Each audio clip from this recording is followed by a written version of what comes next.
إن الحمد لله نحمده ونستعينه ونستغفره ونعوذ بالله من شرور أنفسنا ومن سيئات أعمالنا প্রশংসা আল্লাহর জন্য, আমরা তারই প্রশংসা করি, তার কাছে সাহায্য ও ক্ষমা চাই। আমরা আমাদের অন্তরের অনিষ্টতা ও মন্দ কর্ম থেকে আল্লাহর কাছে আশ্রয় চাচ্ছি। তিনি যাকে হেদায়েত দান করেন তার কোনো পথভ্রষ্টকারী নেই, আর যাকে পথভ্রষ্ট করেন তার কোনো হেদায়েত দাতা নেই। আমি সাক্ষ্য দিচ্ছি যে আল্লাহ ছাড়া সত্য কোনো ইলাহ নেই, তিনি এক, তার কোনো শরীক নেই। আমি আরো সাক্ষ্য দিচ্ছি যে আমাদের নবী মুহাম্মদ আল্লাহর বান্দা ও রাসূল। আল্লাহ বলেন, হে মুমিনগণ, তোমরা যথার্থভাবে আল্লাহর তাকওয়া অবলম্বন করো এবং তোমরা মুসলিম না হয়ে কোনো অবস্থায় মৃত্যুবরণ করো না। তিনি আরো বলেন, হে মানুষ, তোমরা তোমাদের রবের তাকওয়া অবলম্বন করো, যিনি তোমাদেরকে এক ব্যক্তি থেকে সৃষ্টি করেছেন ও তার থেকে তার স্ত্রী সৃষ্টি করেছেন এবং তাদের দুজন থেকে বহু নর নারী ছড়িয়ে দেন। আর তোমরা আল্লাহর তাকওয়া অবলম্বন করো, যার নামে তোমরা একে অপরের কাছে নিজ নিজ হক দাবি করো, এবং তাকওয়া অবলম্বন করো রক্ত সম্পর্কীয় আত্মীয়ের ব্যাপারেও। নিশ্চয়ই আল্লাহ তোমাদের উপর পর্যবেক্ষক। আল্লাহ তাআলা আরো বলেন, হে ঈমানদারগণ, তোমরা আল্লাহর তাকওয়া অবলম্বন করো এবং সঠিক কথা বলো, তাহলে তিনি তোমাদের জন্য তোমাদের কাজ সংশোধন করবেন এবং পাপ ক্ষমা করবেন। আর যে ব্যক্তি আল্লাহ ও তার রাসূলের আনুগত্য করে সে অবশ্যই মহাসাফল্য অর্জন করবে। অতঃপর আমি আমার নিজেকে এবং আপনাদেরকে সেই মহান বিষয়ের উপদেশ দিচ্ছি যা সর্বশ্রেষ্ঠ উপদেশ, বান্দার সজ্জার জন্য সর্বোত্তম অলংকার এবং হৃদয়ে লালন করার সবচেয়ে উত্তম গুণ। তা হলো তাকওয়া, আল্লাহর ভীতি, তাদের জন্য যারা দুনিয়াতে সম্মান ও আখিরাতে নেকির ভান্ডার প্রত্যাশা করে। মহান আল্লাহ বলেন, আর যে আল্লাহর তাকওয়া অবলম্বন করে তিনি তার পাপসমূহ মোচন করে দেন এবং তাকে দেবেন মহাপুরস্কার। হে মুমিন নরনারীগণ, আপনাদের অভিনন্দন এই মহিমান্বিত মাসে উপনীত হওয়া এবং এর মর্যাদাপূর্ণ সময় লাভের জন্য। অভিনন্দন আপনাদের এর ছায়া ঘেরা উদ্যানে আশ্রয় নেয়ার এবং এর সুশীতল ঝর্ণায় আগমনের সুযোগ প্রাপ্তির জন্য। নিশ্চয়ই এটি এক মহিমান্বিত মাস, যার রাত ও দিনের আলো উজ্জ্বল, আর যার ফুল কুড়ি থেকে বিকশিত হয়। আল্লাহ তাআলা এ মাস দ্বারা মুসলিম উম্মাহর প্রতি অনুগ্রহ করেছেন। তিনি এটিকে করেছেন মাসগুলোর শিরোমণি, ঈমানদারদের জন্য কল্যাণের বাজার এবং সময়ের বসন্ত। নিঃসন্দেহে রমজান মাস পাওয়া এক মহা নিয়ামত, যা এর দাতা মহান আল্লাহর শুকরিয়া আদায়ের দাবি রাখে। পবিত্র ও সুমহান আল্লাহ তাআলা বলেন, রমজান মাস যাতে কুরআন নাজিল করা হয়েছে মানুষের জন্য হিদায়াত স্বরূপ এবং হিদায়াতের সুস্পষ্ট নিদর্শনাবলী ও সত্য মিথ্যার পার্থক্যকারী রূপে। সুতরাং তোমাদের মধ্যে যে মাসটিতে উপস্থিত হবে সে যেন তাতে সিয়াম পালন করে, আর যে অসুস্থ হবে অথবা সফরে থাকবে তবে অন্যান্য দিবসের সংখ্যা পূরণ করে নেবে। আল্লাহ তোমাদের সহজ চান এবং কঠিন চান না, আর যাতে তোমরা সংখ্যা পূরণ করো এবং তিনি তোমাদেরকে যে হিদায়াত দিয়েছেন তার জন্য আল্লাহর বরত্ব ঘোষণা করো এবং যাতে তোমরা কৃতজ্ঞতা প্রকাশ করো। অতএব এই মহান মাস পাওয়া এক বিশাল নিয়ামত, যার প্রতি আল্লাহ তাআলা আয়াতের শেষে ইঙ্গিত করেছেন এই বলে, আর যাতে তোমরা কৃতজ্ঞতা প্রকাশ করো। এটি এমন এক সুস্পষ্ট অনুগ্রহ যা প্রকাশ্য ও অপ্রকাশ্য উভয়ভাবে আল্লাহর শুকরিয়া আদায়ের দাবি রাখে, কারণ এটি একটি মহিমান্বিত সময় ও মর্যাদাপূর্ণ মুহূর্তের সাক্ষাৎ, যাতে বান্দা আল্লাহর নৈকট্য লাভের উচ্চ স্তরে আরোহণ করতে পারে এবং তার প্রভুর পথে অগ্রসর হওয়ার সেই সুযোগ লাভ করে যা অন্য কোনো সময়ে সহজলভ্য নয়। যদিও এর সময় সংক্ষিপ্ত, তবু এতে নেক কাজের দরজা উন্মুক্ত থাকে এবং কল্যাণের পথ সুগম হয়ে যায়। তালহা বিন উবাইদুল্লাহ রাদিয়াল্লাহু আনহু হতে বর্ণিত, দুই ব্যক্তি রাসূলুল্লাহ সাল্লাল্লাহু আলাইহি ওয়াসাল্লামের নিকট এসে উপস্থিত হলো। তারা উভয়েই একই সাথে ইসলাম গ্রহণ করেছিল। তাদের একজন ছিল অপরজন অপেক্ষা শক্তিধর মুজাহিদ। তাদের মধ্যকার মুজাহিদ ব্যক্তি যুদ্ধ করে শহীদ হলো এবং অপরজন 1 বছর পর মারা গেল। তালহা রাদিয়াল্লাহু আনহু বলেন, আমি একদা স্বপ্নে দেখলাম যে আমি জান্নাতের দরজায় উপস্থিত এবং আমি তাদের সাথে আছি। জান্নাত থেকে এক ব্যক্তি বের হয়ে এলো এবং তাদের মধ্যে যে ব্যক্তি পরে মারা গিয়েছিল তাকে জান্নাতে প্রবেশের অনুমতি দিল। সে পুনরায় বের হয়ে এসে শহীদ ব্যক্তিকে জান্নাতে প্রবেশের অনুমতি দিল। পরে সে আমার নিকট ফিরে এসে বলল, তুমি চলে যাও, কেননা তোমার জান্নাতে প্রবেশের সময় এখনো হয়নি। সকালবেলা তালহা রাদিয়াল্লাহু আনহু উক্ত ঘটনা লোকদের নিকট বর্ণনা করলেন। তারা এতে বিস্মিত হলো। বিষয়টি রাসূল সাল্লাল্লাহু আলাইহি সাল্লামের কাছে পৌঁছলো। অতঃপর তিনি বললেন, কি কারণে তোমরা বিস্মিত হলে? তারা বলল, ইয়া রাসূলুল্লাহ, এই ব্যক্তি তাদের দুজনের মধ্যে অধিকতর শক্তিশালী মুজাহিদ ছিল এবং সে আল্লাহর রাস্তায় শহীদ হয়েছে, অথচ অপর লোকটি তার আগে জান্নাতে প্রবেশ করেছে। রাসূলুল্লাহ সাল্লাল্লাহু আলাইহি সাল্লাম বললেন, অপর লোকটি কি তারপরে 1 বছর জীবিত থাকেনি? তারা বলল, হ্যাঁ। তিনি বললেন, সে একটি রমজান মাস পেয়েছে, রোজা রেখেছে এবং 1 বছর যাবৎ এই নামাজ কি পড়েনি? তারা বলল, হ্যাঁ।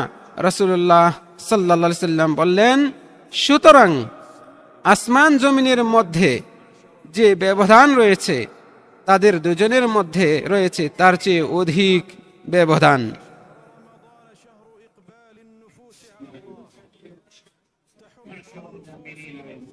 হে মুমিন নর নারীগণ, রমজান মাস হলো বান্দাদের আল্লাহমুখী হওয়ার মাস। এতে ক্লান্ত ও ভারাক্রান্ত হৃদয়গুলো তাদের বোঝা নামিয়ে রাখে। দীর্ঘ পথ চলার পর তাদের গ্লানি ও ভার লাঘব করে। তৃষ্ণার্ত আত্মাগুলো এতে সঞ্জীবনী সুধা পান করে আর পথ চলার ক্লান্তি ও রোদের তাপের পর প্রশান্তির ছায়ায় আশ্রয় লাভ করে। নিশ্চয় একজন মুমিন বান্দা আল্লাহ থেকে যত দূরেই সরে থাকুক না কেন, তার হৃদয় যতই কঠোর হোক না কেন, তার চোখ যতই শুষ্ক হয়ে যাক না কেন, তবুও তার হৃদয়ের গভীরে কল্যাণের আহ্বান বিদ্যমান থাকে। তার অন্তরকে সৎপথের দিকে ফিরিয়ে আনার আকাঙ্ক্ষা জাগ্রত থাকে। সে জিকিরের সুগন্ধিময় বাগানে ফিরে যাওয়ার জন্য বেকুল থাকে এবং বিচ্ছেদের নির্জনা থেকে মুক্তির জন্য ব্যথিত হয়। রমজান মাসে অন্তরগুলোর আল্লাহর দিকে ফিরে আসার, তার আনুগত্যে প্রশান্তি লাভের, তার নৈকট্যে সুখ অনুভব করার, তার সাথে একান্ত মোনাজাতের স্বাদ আস্বাদন করার এবং অঙ্গ প্রত্যঙ্গকে তার সৃষ্টির পথে পরিচালিত করার অন্যতম গোপন রহস্য হল আল্লাহ তাআলা এতে কল্যাণের দ্বারসমূহ মুক্ত করে দিয়েছেন, রহমতের অসংখ্য মাধ্যম প্রসারিত করেছেন এবং বরকতের মেঘমালা জড়িয়ে দিয়েছেন। আবু হুরায়রা রাদিয়াল্লাহু আনহু হতে বর্ণিত, রাসূল সাল্লাল্লাহু আলাইহি সাল্লাম বলেছেন, যখন রমজান মাসের প্রথম রাত আসে তখন শয়তানদের এবং অবাধ্য জিনদের শৃঙ্খলাবদ্ধ করা হয়। জাহান্নামের দরজাগুলো বন্ধ করে দেওয়া হয়, এমনকি একটি দরজাও খোলা থাকে না। আর জান্নাতের দরজাগুলো উন্মুক্ত করে দেওয়া হয়, এমনকি একটি দরজাও বন্ধ করা হয় না। একজন ঘোষণাকারী আহ্বান করে বলেন, হে কল্যাণ অনুসন্ধানকারী, অগ্রসর হও, হে পাপাসক্ত, বিরত হও। আর বহু লোককে আল্লাহ তাআলার পক্ষ থেকে এ মাসে জাহান্নাম থেকে মুক্ত করে দেওয়া হয়। এটি প্রত্যেক রাতেই হতে থাকে। আর যেহেতু এটি কুরআনের মাস, যাতে এর আয়াতসমূহ নাজিল হয়েছে এবং এর বরকতসমূহ অবতীর্ণ হয়েছে, তাই এতে আশ্চর্য হওয়ার কিছু নেই, যেহেতু এটি সমস্ত সৃষ্টিকুলের রবের বাণী যে এটি আত্মা অন্তরের উপর এমন কল্যাণ বর্ষণ করে যার প্রভাব অঙ্গ প্রত্যঙ্গ ও বাহ্যিক কাজকর্মেও স্পষ্ট হয়ে ওঠে।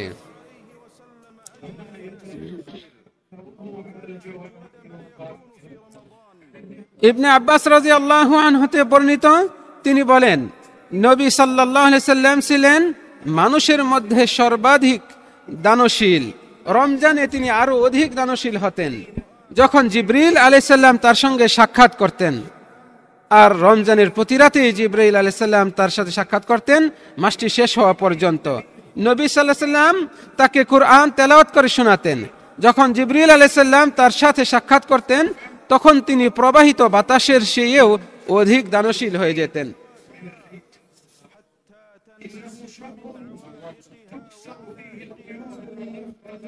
এটি এমন একটি মাস যেখানে আত্মার শেকল ও তার দাপট ভাঙ্গা হয় আর তার প্রবৃত্তি ও লালসা নিয়ন্ত্রণ করা হয়, যাতে তা আত্মার প্রতিবন্ধকতা ও সম্পর্ক থেকে মুক্ত হয়, অতঃপর তার সৃষ্টিকর্তার আনুগত্যের ময়দানে ধাবিত হয়।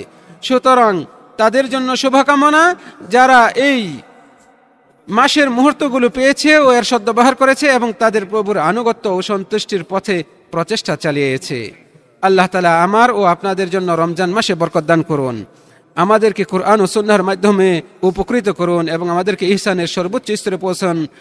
আমি আল্লাহর কাছে ক্ষমা প্রার্থনা করছি, আপনারাও তার কাছে ক্ষমা প্রার্থনা করুন, নিশ্চয়ই তিনি ক্ষমাশীল পরম দয়ালু।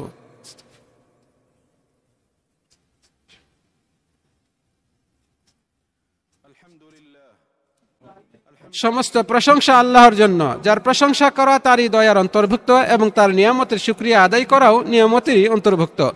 আমি তার প্রশংসা করছি এমন উপলব্ধি নিয়ে যা তার অগণিত নিয়ামতের স্বীকার করে এবং তার প্রশংসা ও গুণগান গণনা করতে অক্ষমতা স্বীকার করে। এমন ব্যক্তির প্রশংসা যে প্রতিটি মুহূর্তে তার প্রতি নির্ভরশীল এবং তার মাধ্যমেই পরিপূর্ণতা লাভ করে।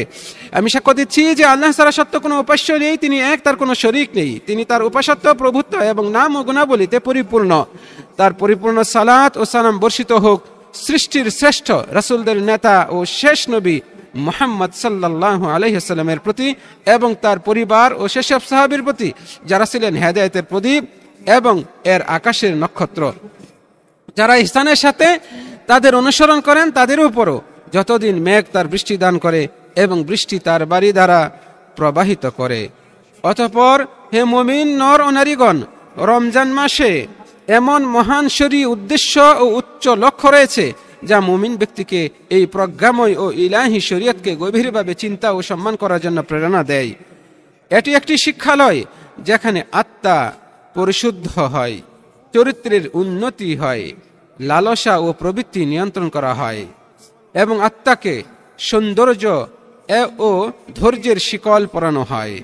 আর এটিই হলো সিয়াম পরবর্তী সময়ে শুধুমাত্র বৈধ চাহিদা থেকে বিরত থাকার চেয়েও ব্যক্তিগত ও সামাজিক জীবন ও নৈতিকতার উপর গভীর প্রভাব এবং গুরুত্বপূর্ণ লক্ষ্য।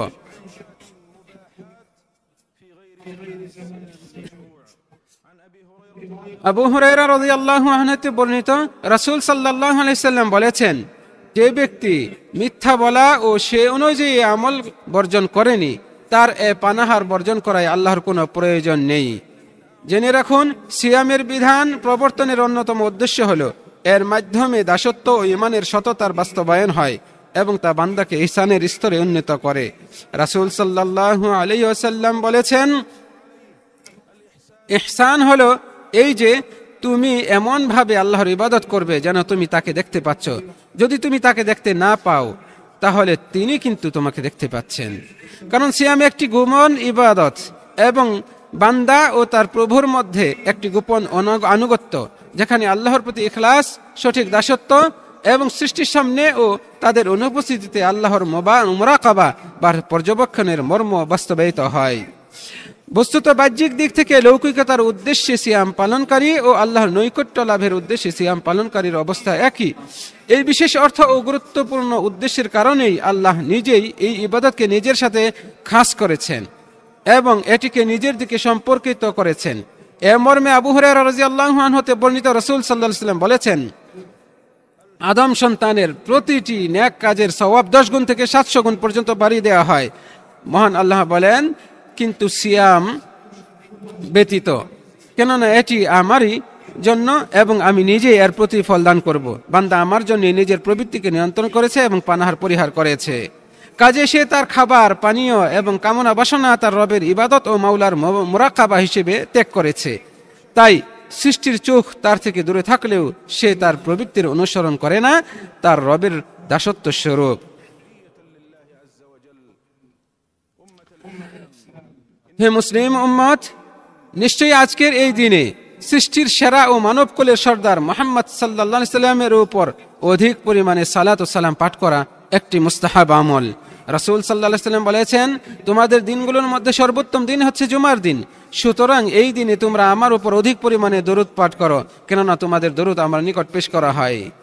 হে আল্লাহ, আপনি পূর্ববর্তী ও পরবর্তী সকল মানুষের সর্দার, রাসূলগণের নেতা, সর্বশেষ নবী ও বিশ্ববাসীর জন্য রহমত স্বরূপ মুহাম্মদ সাল্লাল্লাহু আলাইহি সাল্লামের উপর সে পরিমাণ দরুদ, সালাম ও বরকত নাজিল করুন যা আপনার কিতাব সংরক্ষণ করে, আপনার কলম লিপিবদ্ধ করে, আপনার ইলম ধারণ করে। হে আল্লাহ, আপনি সৎপ্রপ্রাপ্ত খলিফাগণ ও হেদায়েতপ্রাপ্ত নেতাগণ আবু বকর, উমর, উসমান, আলী রাদিয়াল্লাহু আনহুম সহ সকল সাহাবী তাবি ও কিয়ামত অবধি তাদের অনুসারীদের প্রতি সন্তুষ্ট হন, আর আপনার ক্ষমা ও সন্তুষ্টির মাধ্যমে আমাদেরকেও তাতে শামিল করুন। হে আল্লাহ, আপনি ইসলাম ও মুসলিমদের সম্মানিত করুন, কুফর ও কাফেরদের অপদস্থ করুন, এ দেশকে বরকতময়, সুরক্ষিত ও নিরাপদ করুন। হে বিশ্বপ্রভু, এবং এক্ষেত্রে সকল মুসলিম দেশকে শামিল করুন। হে আল্লাহ, আপনি দুই হারামের ধারক, মুসলমানদের হৃদয়ের কাঙ্ক্ষিত ভূমি এবং ইমানের আশ্রয়স্থল এ দেশকে সকল প্রকার অনিষ্ট থেকে রক্ষা করুন। আপনি এ দেশের আলেম উলামা, এর আকীদা, বিশ্বাস, পবিত্র স্থানসমূহ এবং মর্যাদাকে হেফাজত করুন। এ দেশের সেনা বাহিনীকে রক্ষা করুন, এর সীমান্তকে সুরক্ষিত করুন, এবং বৃদ্ধ, যুবক, নারী, পুরুষ ও নিরাপত্তা কর্মী সহ সকলকে নিরাপত্তা বলে অন্তর্ভুক্ত করুন। হে আল্লাহ, আমাদের দুর্বল মুসলিম ভাই বোনদেরকে সর্বত্রই সাহায্য করুন। হে আল্লাহ, আপনি সর্বত্রই আমাদের মুসলিম ভাই বোনদেরকে সাহায্য করুন।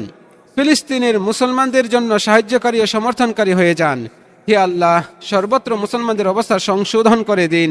হে পরম দয়ালু, হে আল্লাহ, আমাদের শাসক ও দুই হারামের সেবক এবং তার নায়েবকে যাতে ইহকাল ও পরকালে, দিন ও দুনিয়ায় দেশ ও জাতির কল্যাণ উপকার রয়েছে তার তৌফিক দান করুন। হে আল্লাহ, আপনি তাদেরকে যাবতীয় কল্যাণকর কাজে সহযোগিতা করুন এবং তৌফিক দান করুন।